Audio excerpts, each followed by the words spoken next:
Hello. Welcome to History with Hashem. Today we are going to be learning about the British Columbia Confederation, beginning with the discovery of Vancouver by our very own George Vancouver. In the name of the Queen, I, George Vancouver, pronounce this land to be Vancouver. Hello. I hope you enjoyed our first scene. We will now be moving on to a conversation between Governor James Douglas, Chief of Justice Matthew Begbie, and a Royal Engineer about the new colony of British Columbia.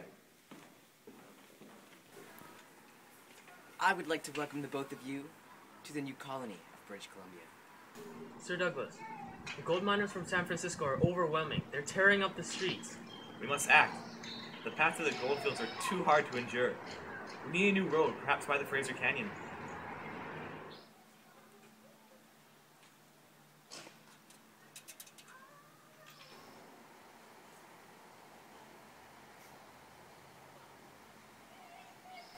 Matthew, you need to keep these people under control.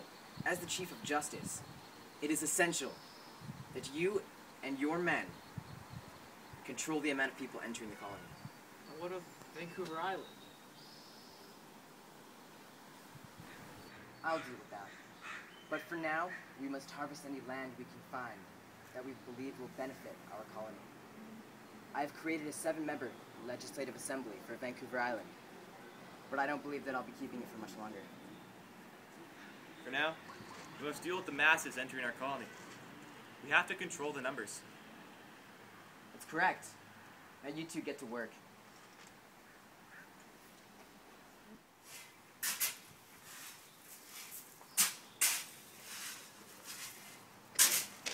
Citizens of British Columbia, I would like to propose a union between the colony of Vancouver Island and the colony of British Columbia.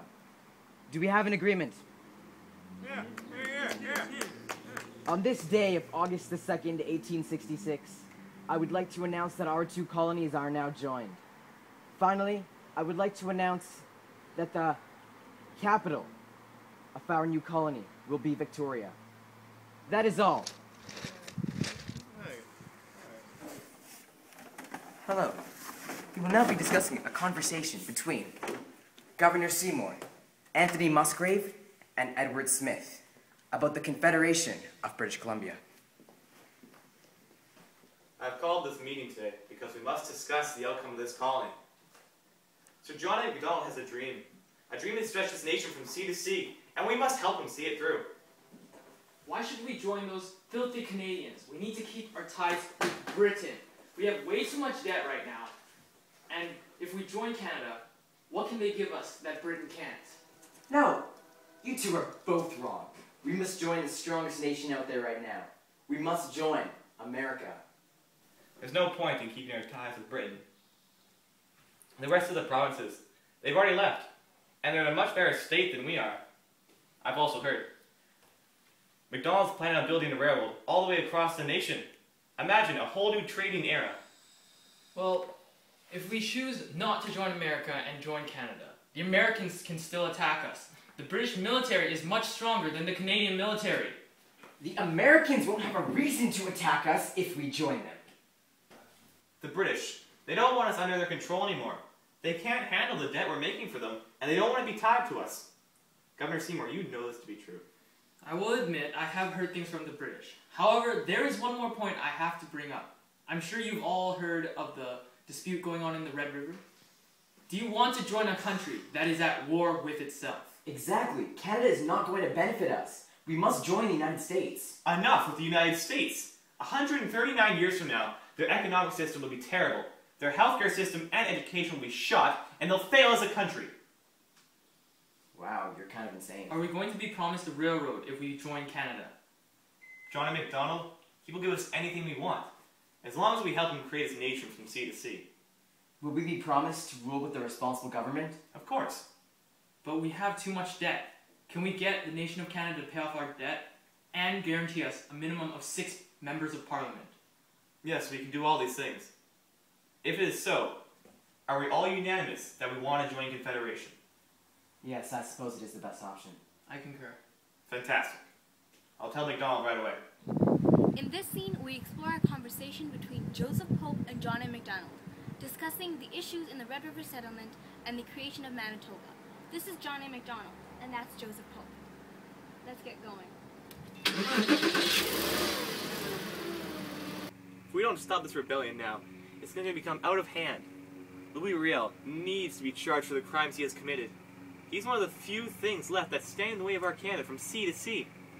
If we can get British Columbia to join Confederation, and Louis Riel be tried for crimes and flee the United States, my dream will be complete.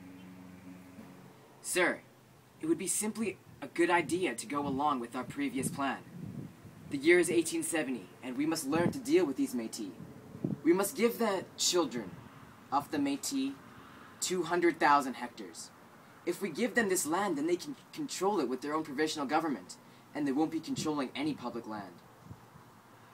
Even if we do go through with the creation of this province we'll call Manitoba, many people in Ontario will still be calling for justice. We must keep the true people of Canada's trust. Sir, we could always send a force to arrest Riel and disguise it as a security force while the new government in Manitoba is being set up. Riel would never suspect a thing. Good. I'll send Colonel Wadsley with a force of 1,200 men. May I suggest looking into the Orange Order? They seem to be suited for that type of stuff. I will. Make sure to tell Wadsley not to treat Louis Riel or his followers as a legitimate government. Done. In this scene, John A. MacDonald is making a shady deal with the American engineer Hugh Allen in order to get money for his campaign. And Richard here will be playing Hugh Allen. Sir, we've hit a snag in your campaign. I'm afraid we don't have enough money. Don't worry, Joseph. I've got it under control. Yes, sir. Joseph, Yes, nobody hears about this. of course, sir. Alan, I've been doing some thinking. I'll make a deal with you. Of course. You can build the railroad, but I need money for my campaign. Yes, I would be delighted. What a fool! He thinks that this will be a Canadian company, but it'll really be controlled by the American government. This railway will never be transcontinental. Only be a branch of the American Railway. Heh heh heh. In this scene, we see a conversation between Joseph Pope and John A. MacDonald. As John A. MacDonald explains how he's going to get his money for his campaign. However, it takes a disastrous turn. MacDonald, what have you done? They say you've given the Transcontinental Railway contract to the Americans. What? It's become a scandal. They want you to resign immediately. Pacific scandal? MacDonald, you must resign to see your national policy through. It'll only be a small bump in the line. You can become re-elected in the future. But for now, you must allow Mackenzie to take over your position. Citizens of Canada, I've developed an economic plan for our country. This plan, called the National Policy, will achieve us to have a country from sea to sea. We will install a system of protective tariffs, increased immigration, and most importantly, a Canadian Pacific Railway going from the Atlantic all the way to the Pacific. We will be able to maintain our economy against those American companies.